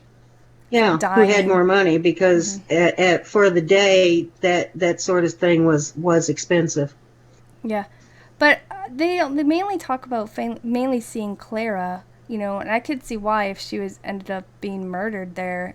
That's an intense energy that's left behind or imprinted, or she may have something that's keeping her from moving forward. You know what I mean? Yeah. But I thought this the cat. I tried to do a lot more research on this, but it was hard for me to translate the language over to get more of the story because it's in German and stuff, and I'm not all that great with linguistics, but I tried my best. But I know it's definitely the people who work there who do tours and stuff. They talk about the cells and the dungeon areas or whatever you want to call it, that having certain activity or you feel certain energy, you feel like that heaviness. Mm-hmm. And that's another interesting building. That might have to be the emotions of what may have been felt there during the time when people were imprisoned or hurt or punished. Exactly. And that's another interesting building. That looks more like a big country estate, really, than it does a castle. But no, it's not. It's not. It's actually... It doesn't look like a country estate. It's actually a huge castle, but I can't show all the different sides of it because we only have so much that allows us to do. That's why we're going to put in the reference for people to go check out the castles, where they can go see more photos that are up by the castle's website, where you can get more detail of the inside and the outside. But we can only do so much without infringing on other people's copyright-ish stuff, That's very true. Moosham Castle in Austria. This castle dates back to the 13th century. It was built by the Prince Bishops of Salzburg, and it's located near Salzburg, Austria. Now, this castle has a very, very dark history. Literally hundreds of so-called witches were beheaded within the walls of this place. The persecution of witches at the time was not unique. A mass hysteria of witches not only swept through America at that time, but also through Europe. Now, witch hunts and trials became part of everyday life. Women lived in fear of being accused and even killed as a witch. Between 1675 and 1690, over 100 people were found guilty of witchcraft and killed in this castle. Yeah, but if you think about it, a lot of people were killed because they were holistic practitioners, or somebody decided to have a beef with somebody and they're like, kill her, she did something bad.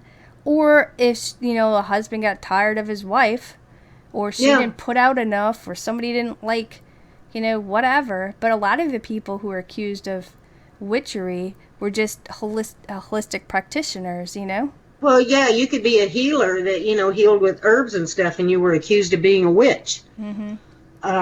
It really, during this time, it didn't take much to be accused. I think after a while, when those trials started to happen, though, I think the people started to enjoy the bloodlust of it. So then they just started accusing people in general just so they could watch people being tortured. It was like their TV of the day, It's awful. Yeah, really. I agree with that. And there were thousands more that were accused and imprisoned and even tortured during this time. Interestingly enough, though, the majority of the people accused were men. And the ages of those executed ranged from 10 years old to 80 years old. 92 of those that were executed were under the age of 21. Whoa, that's young. Yeah. Dude. the youngest victim found guilty were the youngest victims that were found guilty were beggars and harmless children, and their only crime was having no one to vouch for their character. And the methods used to torture them were just horrible. Their hands would be cut off, they would be burned with hot irons, they were whipped, they were hung by their hands or their hair, and many confessed to being a witch just to stop the pain and the torture. And many of those that confessed were branded. And this branding, though, was for the rest of their life. So when people saw this mark, they would know that these people were criminals, even though they were very innocent. Yeah, did they do that on their hands and their forehead? I'm not sure. It really didn't say where they were branded. But I think they also branded people who weren't pure, like if they weren't virgins or anything else, and they did like so many different twisted things back then. That's like,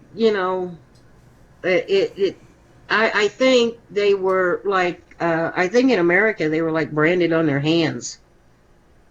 I'm not sure. It was some place where it would be seen and hard to cover up. Well, yeah, your forehead's the perfect place. You can't escape that.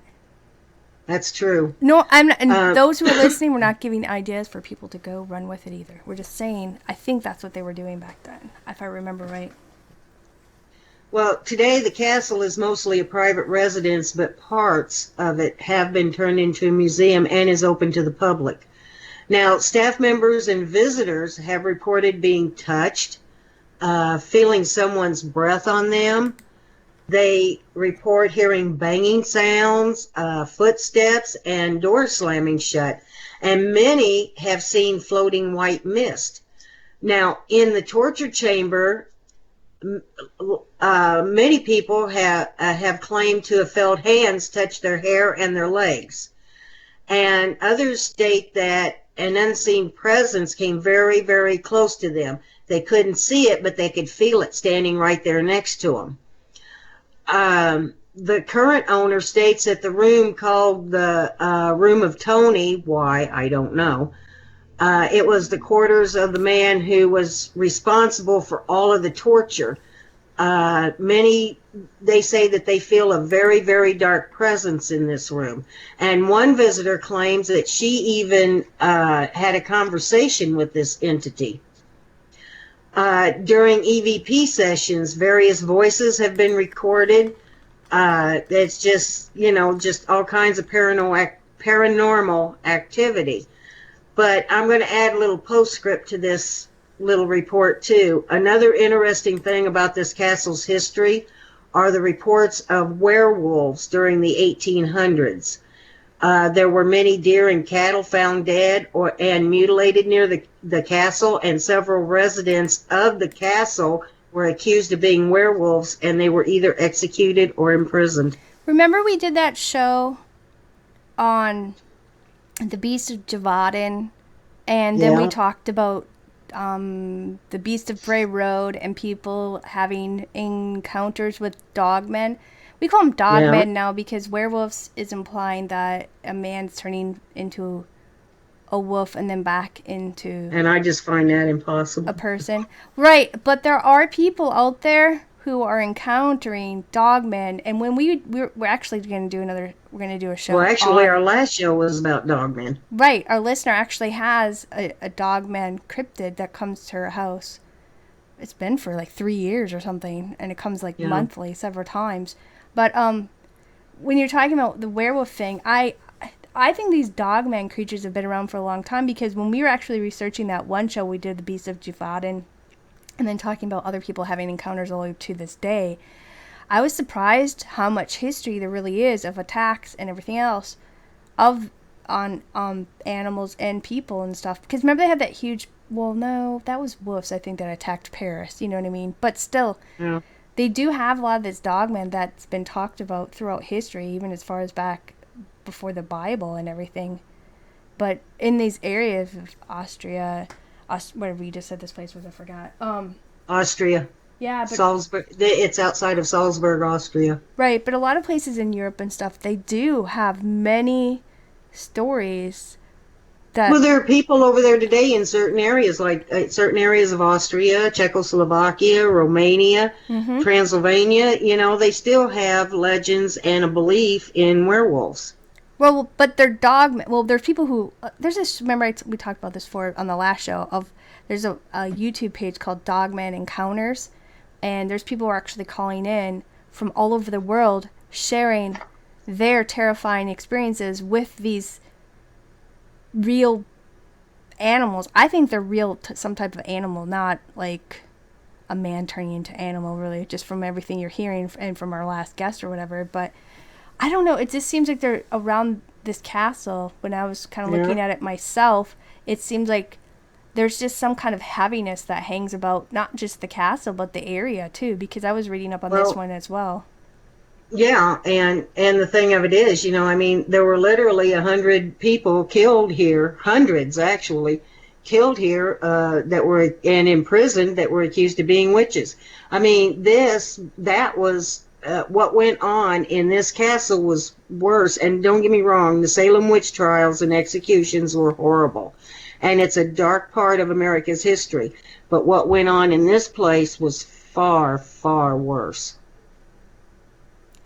I think that's why it has such a dark energy around it and goes beyond it too, just because of all these innocent people but dark history. All these people, innocent people who were slaughtered, and a lot of people who are accused of witchcraft.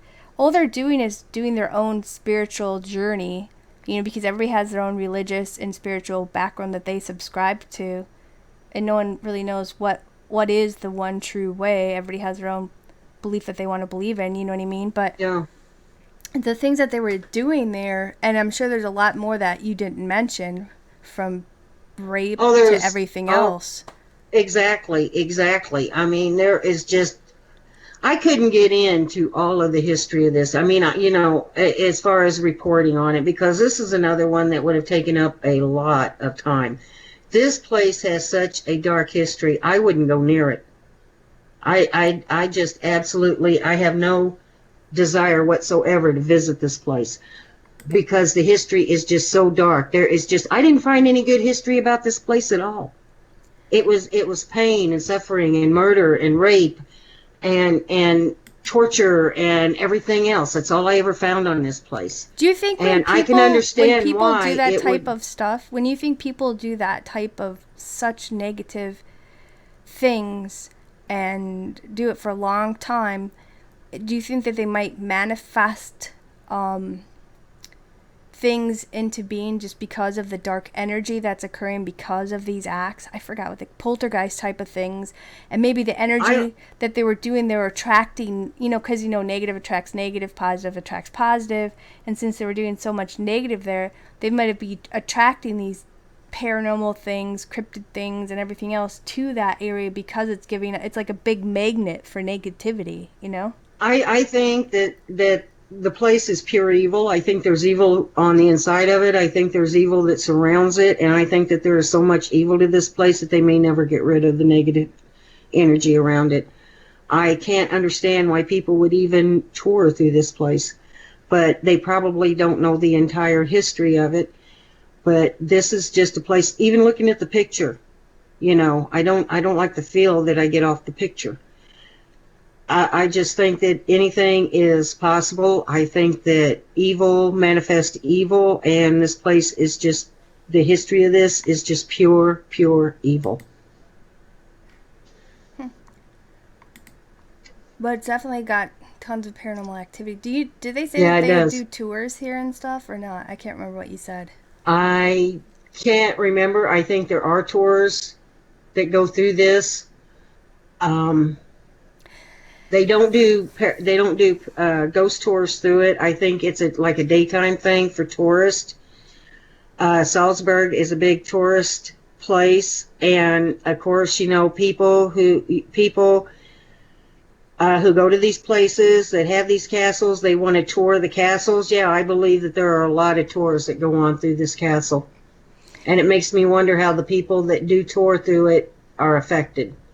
Well, you think of people who, with some of these castles, when they're building them through the centuries, how many people got hurt or died just building them. Mm-hmm. But also a lot of the European country, the forests and everything around these castles, they talk about elementals and nature spirits and everything else too, encountering just in the nature itself is alive with its own things. Because I've gone out in the woods recording, having a knockoff GoPro in my head, and it wasn't because I'm paranormal hunting or anything. I was just videotaping to show y'all later when I came home, like, hey, check out our land and everything else. And we always get EVPs and paranormal things, so even the forests around these castles are very active as well, even, which I don't even know what creates it or what's causing it. Is it these nature spirits that they talk about? Is it like how the Native Americans talk about a lot of things and stuff? So it's kind of like all around, from not even just the castle and the things that happen in the castle, but everything around it and outside of it. There seems to be a lot of activity that I read about too when I was reading on this place. So I find this one fascinating. I don't like the history, but there's a lot of dark history that comes with human nature goes through true. With anything. And it's just as dark now, if not worse. And every castle that we're reporting on has some dark history to it, but none of it is like this place. Yeah. And don't get me wrong. Murder is murder, and it's evil. It's one of the it is the worst thing that you can do to someone besides torture, but this place was just loaded with it. While I was researching it, I just got the feeling that this place was just built for torture. Or somebody decided it could have been the area that evil got in there and overcame everyone who lived in this castle or was associated with it. Well, when certain powers to be get it a certain way, a lot of people don't want to speak up because they're afraid that they're going to die. So a lot of people just go with what's going, and that's why Hitler got to do what he did, and other people got to do what he did. And let's face it, a lot of those nobles were they loved to watch people suffer. I don't care if they were kings, queens, counts, lords, whatever. Knights. They're even some of the bishops. They were bloodthirsty. Well, they didn't have TV or anything, but you also remember Romans.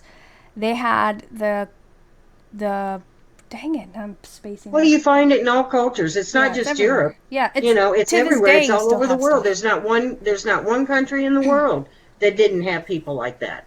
Right. There are countries now that have people like that. The next one I'm kind of pick. It's called Castle of Good Hope. It's located in Cape Town, South Africa. It's kind of like a fort, but it was really built like a castle-ish thing at the time or whatever. But the Castle of Good Hope, it's kind of like a shape as a star fort castle, and it was built sometime around 1666 or near the 17th century, and depending on kind of like what account you go by.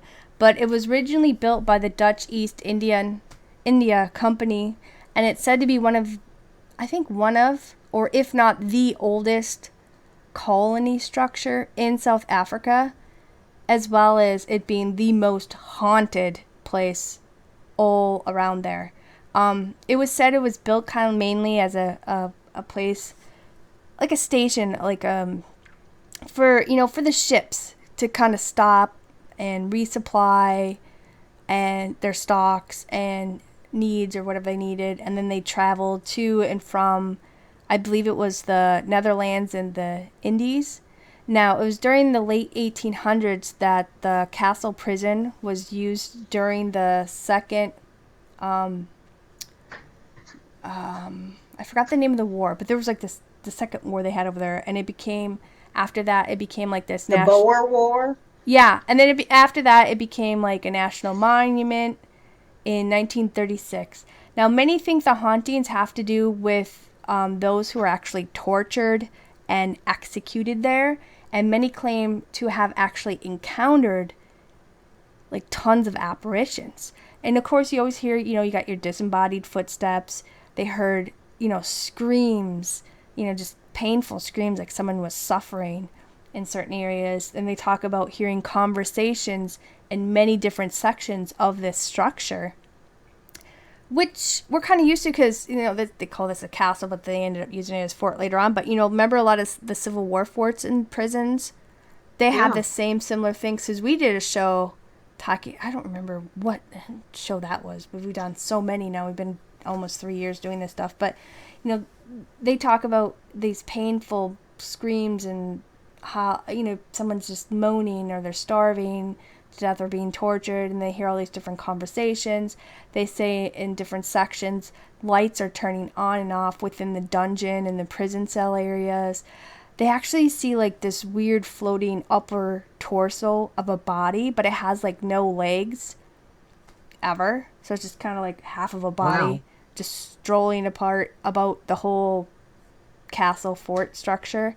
They say there's this male spirit which has been seen as early as the 1900s, and it's kind of like repeating the same thing because it's constantly, this male spirit's constantly leaping off the castle walls as though this person committed suicide. So it may be like one of those, what do they call it?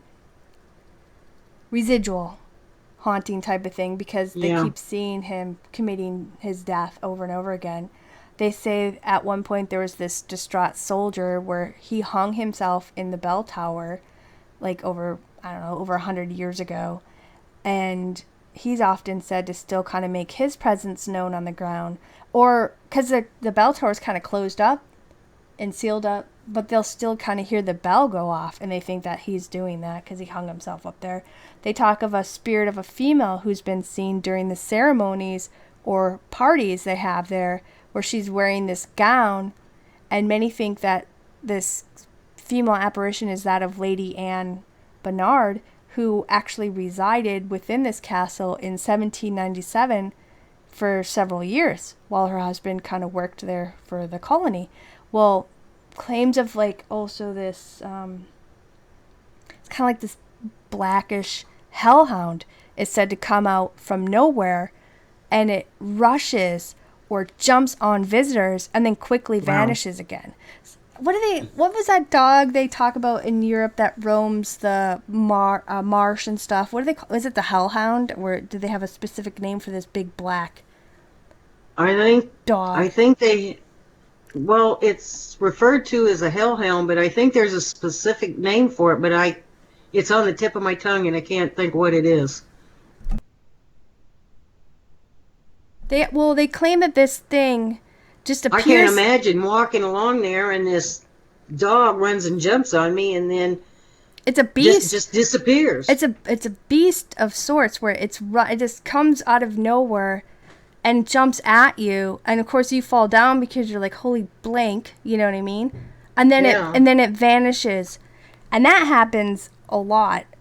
And I can't remember if they talk in detail if it's got like certain color eyes or anything else, but I mean, if you're going to have that, you might as well bring an extra pair of pants, because I don't know what I'd do if you think something's just about to tear your head off. There's also another female who's seen roaming the castle structure. They call her the Lady in Grey, which is another common name that's seen in all places. She's often seen actually fleeing the area. She's got her hands over her face, and it's reports that she's actually sobbing. So she's like distraught, fleeing from something like, I don't know, somebody broke up with her, somebody she loved died. But sometime during recent renovations and such, they said that they actually found skeleton remains, and they thought possibly it may have been that of the Grey Lady, because it seems like after they found those skeleton remains, she's not seen as much. So maybe she was murdered or something, but they, properly gave that person a burial, you know what I mean? And it seemed to die down where they haven't really seen her a lot. So they're thinking there might have been a connection with that. And staff members and guards say that they've experienced paranormal activity while they work there, from people screaming in pain for help from the cell chambers. And of course they go racing down because they think, okay, some visitors got something and they got to go check it out. And they never find anybody there. There's mists appear and disappear, all over the place. You have cold spots, footsteps echoing down the cobblestones, and you turn around and you don't see anybody.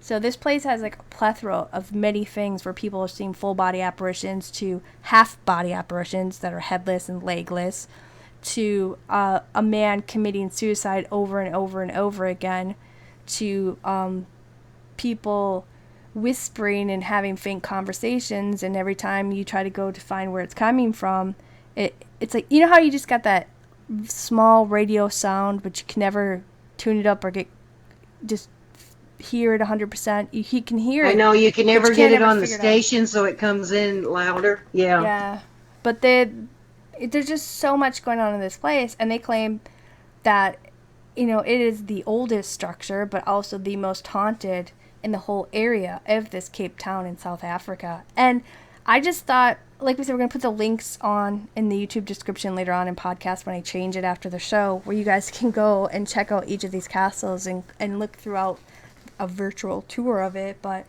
I just thought this place was kind of really interesting and worth sharing on here, just because of the history, but also all the paranormal activity that's occurring there, and it still does to this day.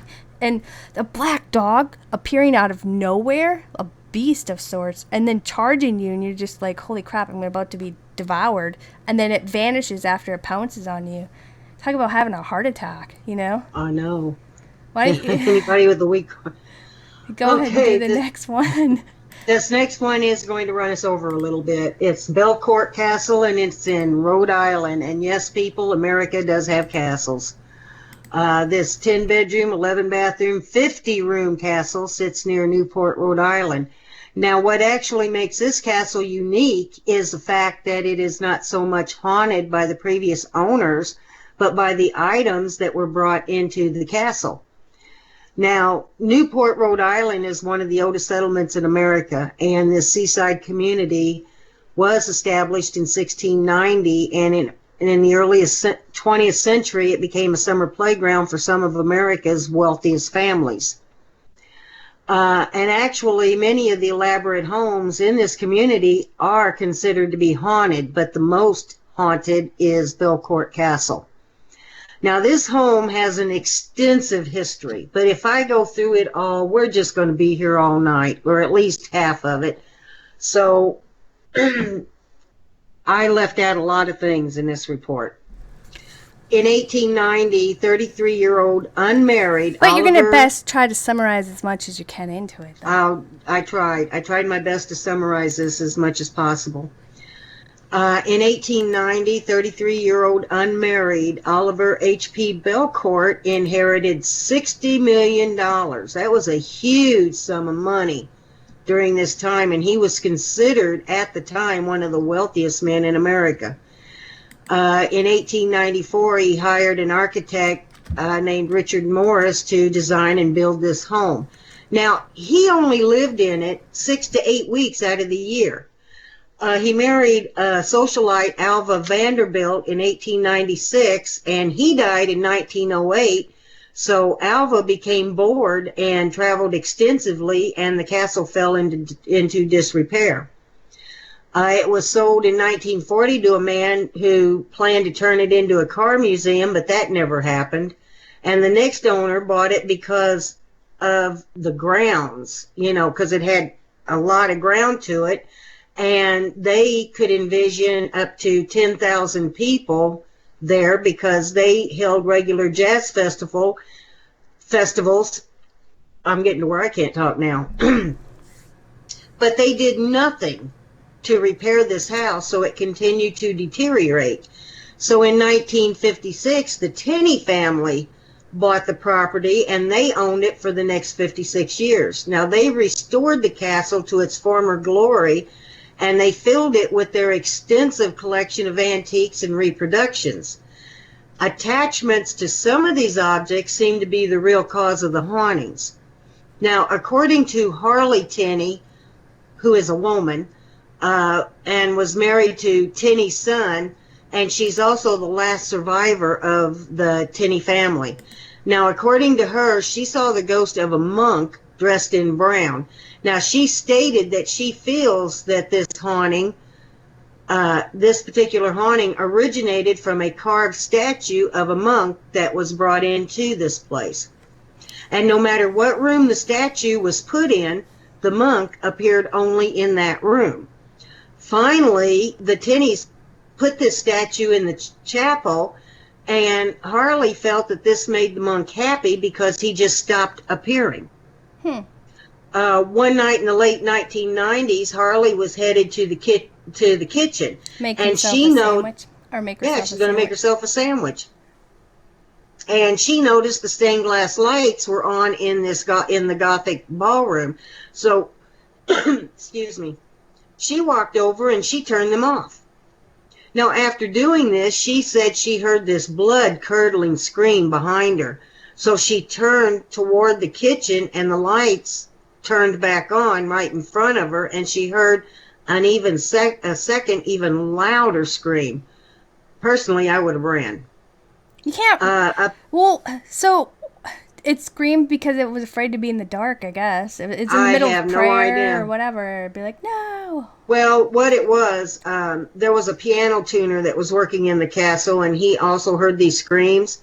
And they traced it down that these screams were coming from an ancient Japanese suit of armor. What? Now, the suit of armor, the suit of armor was a 17th century samurai armor. And the helmet, they said, is cracked by what appears to be from this medieval weapon that pierced it. So it's speculated that the samurai experienced a painful death when a lance pierced his eye. Wait a minute. This was... so they think... Okay, in real life, this samurai was wearing his suit and was killed from a medieval weapon that pierced him? Or are you saying this samurai suit was just chilling in one of the rooms? Wait. Samurai suit... Wait, let me finish my sentence. Okay. Or were you saying that this samurai armor suit was just chilling in the room and some ghost took a weapon, a medieval weapon, and pierced it, and then those people who were hanging out in this house heard the spirit screaming? That's what I'm trying to figure out. What you mean. No. What it is, they had this suit, this original samurai warrior set of armor that was in the house, and it was off in a room near the kitchen. Right. Okay. Now the suit had a cracked helmet that when the samurai was alive, he was in a battle and he got hit in the head by some weapon hard enough that it cracked the helmet. Okay, and then probably killed him. Right. Okay. And there was also they think that maybe the front of it, it's got a little visor that comes down, and which was damaged, and they think that maybe a lance had gone through the visor and pierced this warrior in the eye, and he died. Right. So the screaming that they were hearing throughout the house, they traced it down, and they found it coming from the room. They traced it down to this suit of armor. Wow. And he probably, if he was pierced in the eye, or even hit on the head, he probably did scream. Well, if any part of your body gets injured, you're going to scream in pain. Right. And, there are also many visitors, though, that they have claimed to have seen the face of a man inside this armor. And they say that he often screams as young girls stand nearby. He might just do that for kicks. I think he does. Now, there is an 18th century mirror that hangs in the music room, and visitors have claimed that when they look in the mirror, their reflection moves even though they are standing still. And also reflections of items in the room, their reflection that appears in this mirror, they seem to be vibrating even though the mirror itself does not move. Wow, that's trippy. So you'll be staring at the mirror, and then all of a sudden within the mirror, your double images of things are moving about. And then you turn around and the object's not moving, but the things, when you look back in the mirror, they are, and then you are. So that, to me, sounds more of like paranormal, because they talk about, New Orleans and other people talking about mirrors being portals and stuff. So maybe these things are mocking them, or they're double images into another reality. That's trippy. Right. Excuse me. Also, in the ballroom, there are these two very old salt chairs. Now, for those of you who don't know, a salt chair is a throne. It's a chair with a very high back. And During certain eras, only kings sat in them, while the queen sat in a chair with a lower back. Anyway, on at least one occasion during one of the tours, at least 70 people witnessed a bolt of lightning shooting out of one of the chairs.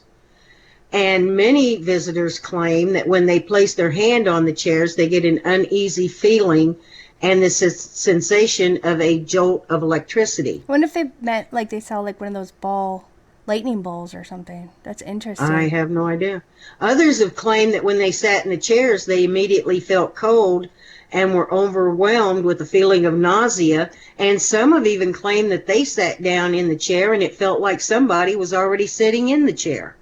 So they just sat down on somebody's lap. Yeah, that does happen a lot to people. Oh, yeah. Where there's paranormal activity, where you either go to lay on a bed and you feel a body already laying there. It's just a weird sensation. Yeah, that's trippy. Well, Harley Tinney tells a story of a male visitor that while he was touring the castle, he sat in one of the chairs, and the tour guide witnessed the man being physically ejected from the chair and thrown across the room 6 feet in the air by an unseen force. Whoa.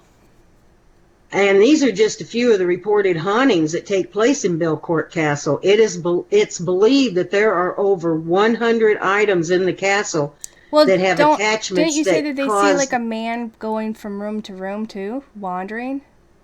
Oh yeah, they have seen a man going from room to room that they do believe is Belcourt. They have seen a woman going from room to room that they believe is you forgot her name. I forgot her name. Someone that Vanderbilt woman. There. Yeah, the Vanderbilt woman. But so these apparitions are just kind of wandering about as though they're residual because they're not interacting with anyone. They're just kind of going through a routine. They believe that these are residual hauntings because these two particular apparitions do not mingle or interact with anyone. They're just seen walking. Yeah, so it sounds more of like a residual thing for sure. Yeah. Or they're snobbish. One or the other. Yeah. But like I started to say, it's believed that there are over 100 items in the castle that have attachments that cause these hauntings that have been witnessed by literally hundreds, if not thousands of people, during the years that these tours were given. Or still given, maybe. Right now, the castle was sold in 2010, and it's closed to the public during the week except June and July. And there are ghost tours on the weekends, and this is just about every weekend.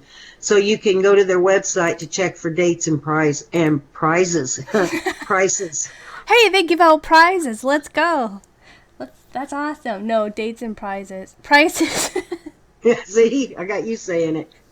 Dang it. No, we're going to put references to the websites later on so you guys can check it out. We just want to thank everybody who's come back after we were gone for a little bit and for hanging out with us tonight. We know tonight's kind of a intense night for certain, the America, because they had the political stuff going on for the new president and stuff. But I just want to say thank you, everybody, for coming and for hanging out with us. Spooky, why don't you let everybody know what we might be doing coming up here soon? Okay, our next show is in 2 weeks. Until the beginning of the year, we're probably going to have shows about every 2 weeks because of the holidays coming up and, everything that goes with the holidays. I don't know about that. We don't know about that for sure, but our next show... we're not till the whole year like that, but for the month of November anyway, we're going to kind of do it every other week. Yeah, we're not sure right now about December. But our next show is November 22nd at 8 p.m. Central, 9 p.m. Eastern. Yeah. I want to thank our mods and everybody for coming in and listening. We haven't got a topic yet. We will post one in the next few days. We're looking over a couple that were listener requests, and we just haven't chosen one yet.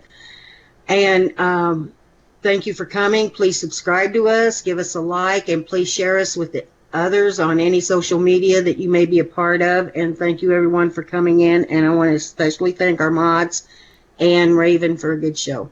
Yeah, thanks, guys. Thank you all for coming, for sharing us with others, and we'll see you at our other shows. If you guys want to get show reminders, you can either click on the cogwheel here on YouTube next to our Spooky Raven name, or you can go to our website, anythingbutordinary2.wix.com/anythingbutordinary, and you can sign up for weekly email reminders.